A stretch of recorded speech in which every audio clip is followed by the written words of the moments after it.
of YouTube. It's multi-band multiplier, looking at multipass and multi-tools. No, we're not looking at multi-tools. We're going to leave that over there. We're just looking at multipass, which is this new plugin from Kilohertz, basically, who makes some cool stuff. And this thing may be the coolest thing he's made so far. So let's actually dive into what multipass is and why I'm basically showing you. Because I'm not going to give you a walkthrough of what every button does, because that's not really what this video is about. Instead, I'm going to tell you why it's cool and have a bit of a play around with it, because I think it's pretty cool. So what even is multipass? Well, the clue is in the name, multi. Now, this doesn't stand for multiplier, despite what your first thoughts are. It instead refers to the fact it does multi-band processing. And the key thing with this interface, because there's a few things happening, which it's not an overly complicated interface, but the key bit is this middle bit right here. We have some pre-effects on the left-hand side, which is doing some effects processing first. Then we have the important bit, which is the multi-band bit in the middle. And then we have the post effects, as well as a few other things like the mixer along the bottom, macro controls, and the modulation bit in the top right, with a cool little bonus, which you may have already spotted, but I'm going to show you that at the end. Anyway, let's focus on the main bit, which is this middle bit, which is the multi-band processing thing. And yeah, let's get up a sound to actually demonstrate this with, because that'd be the cool thing to do. Let's find a simple vocal loop. I reckon, should we do some opera music, opera vocal about this guy? Ooh, have I got my headphones turned on? Yeah.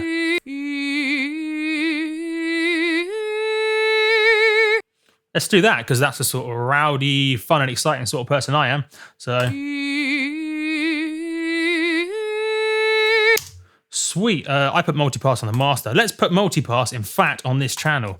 Not that really changes much of anything. So we're going to do some multi-band processing on this vocal. So as we play it through now, see that cool little spectrum readout, which is really, really cool as well. It's nice and responsive. But this basically allows us to split up our incoming signal into different bands so we can process them separately.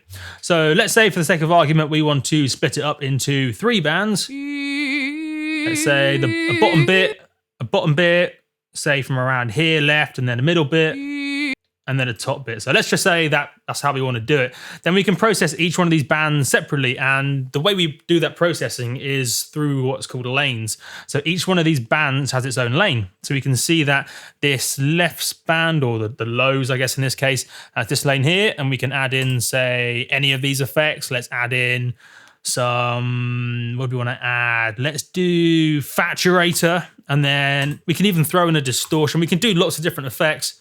So if I've done a bit of Faturator, a bit of distortion, and that's just processed the low end, let's actually just focus in on distortion so we don't overly complicate things.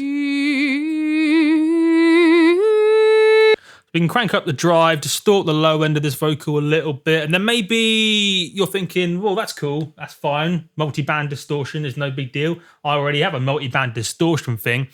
But what's cool about this is you can do lots of different effects to different bands, and you're not just limited to a compressor and a distortion thing. So if we wanted to also add, say, a delay to the mids, we could do that. So we could add in a delay purely to these mids.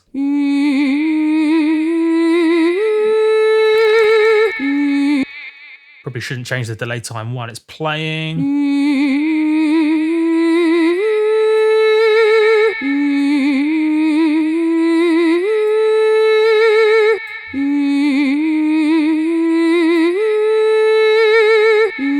And then you can even have multiple different, I think they're called snapping units or snapping things.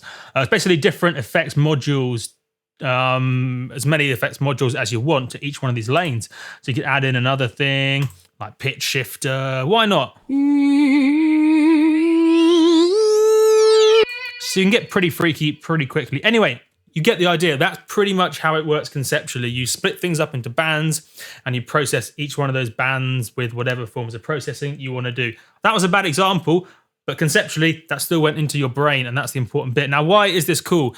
Well, basically, normally if you wanted to recreate this using your DAW like Ableton, which is something a lot of people do, by the way, especially in genres like drum and bass. It's quite common for them to split up the signal into different bands and process each one of those bands in different ways. Maybe do a bit of widening to this band, a bit of compression, a bit of distortion to this one, a bit of delay to that one, and all this other stuff.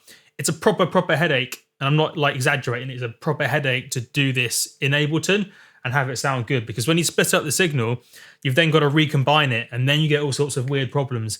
The cool thing with this is you don't have any of those problems because it does it all for you. You literally just set the bands, set up your processing, and bingo, bango, bongo. You have your thing exactly how you want. Now, that is the cool thing. Hopefully, conceptually, that went into your brain, because I think that is properly cool. Now, how would we actually use this in our track? Well, there's, I guess, three main ways you would probably use this sort of multi-band effects processing thing. So the first way is, let's say you're doing a mix and you're quite good at mixing because you've been doing it a while, and you have a really specific vision of what you want to achieve. So it could be adding a bit of delay to this, a bit of distortion to that, a bit crushing to that, and you have a really specific vision in mind, in which case you just go right into Multipass, load up a blank preset, set your bands to what you want to do, set up your effects, and away you go. You know exactly what you want to do. Nice and simple, nice and quick, nice and good sounding. Another way you could work is, let's say you have a dry vocal like we have here. Let's say we want to do some processing, but we're not entirely sure what we want to do, or maybe we just don't want to go through the hassle of setting it up in lots of different ways to experiment. We can jump through presets, and there's lots of great presets included. So for example, in the case of vocals, what we could do is go to maybe rhythmic. Let's try rhythmic. I haven't tried these ones before. Adaptive glider. Now this is pure lucky dip. Now I should have gone to mixing or some of these other categories that I've had a good look at, but rhythmic. Let's try rhythmic. Why not? We're just kind of living on the edge, Right, adaptive glider. What does that sound like?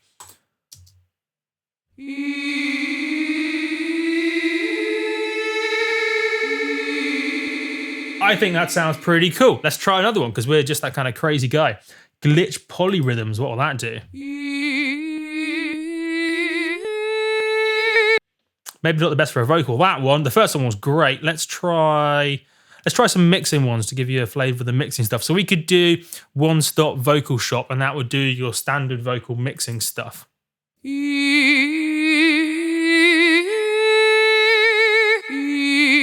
cool, right?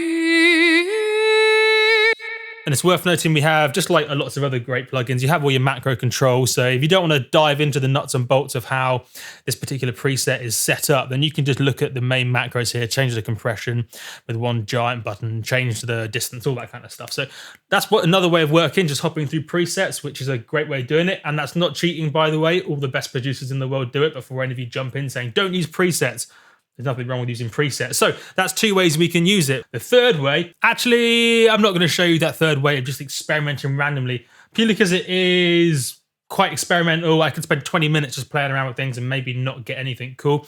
But yeah, the third way of using, just like using a synth, is purely just trying things in a really random experimental way. So you just take an initial preset, keep throwing different effects on there, and see what sort of weird and wonderful stuff you can come up with, basically. But that's all pretty self-explanatory. What I'm going to do is I'm going to show you one or two more of these initial presets, because that's probably more useful to you in terms of letting you know what this thing sounds like and the sort of stuff it can make. So let's show you an atmospheric preset. Let's try drone shaper. What will that do? Ooh. Like that. Underwater swamp.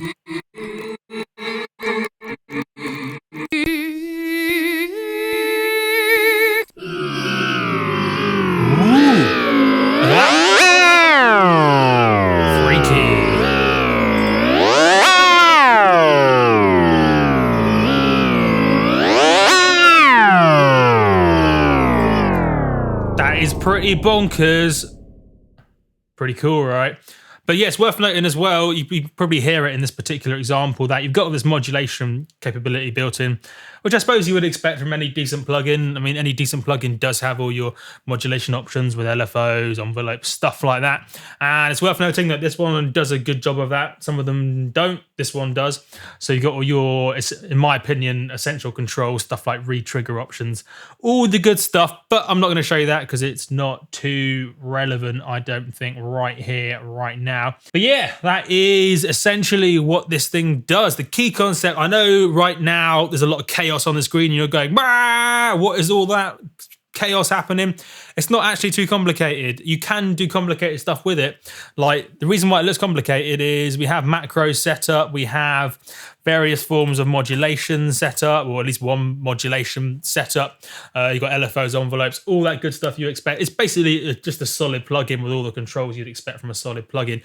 And yeah, pre-effects, post-effects. But the really important thing, I think, that makes this thing stand out is the fact that you can do multi-band processing. So in this particular example, you have like a resonator, a delay on the low end, and then the middle bit, you have a pitch shifter, and then on the far, basically the top end, you have a chorus. If you wanted to manually set that up in Ableton, it would be a headache. It'd be possible. Don't get me wrong, it's possible. People have been doing it for 20, 30 years, but it's a headache and it's difficult and it's a nightmare. This makes it easy.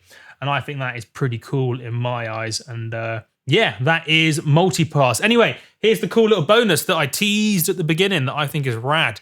Check this out. Snake! Look, it's a snake. Wait, check it out. Oh,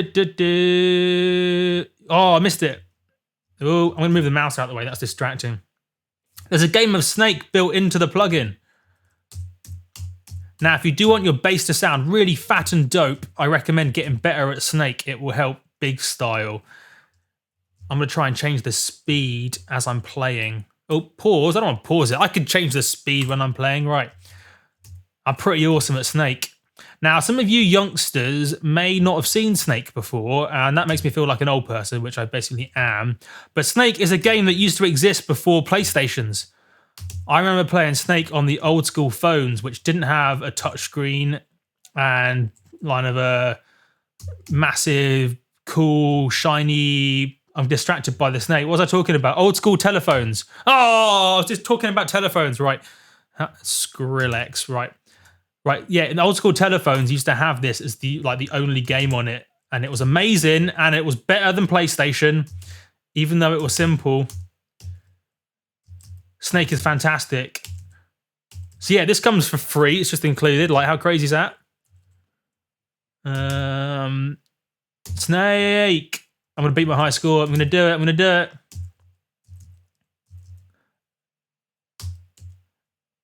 Oh, missed it. Missed it. Oh, I nearly crashed. Didn't crash, though. Right, I got a high score of 79,000 the last time I played this. Let's see if I can beat that.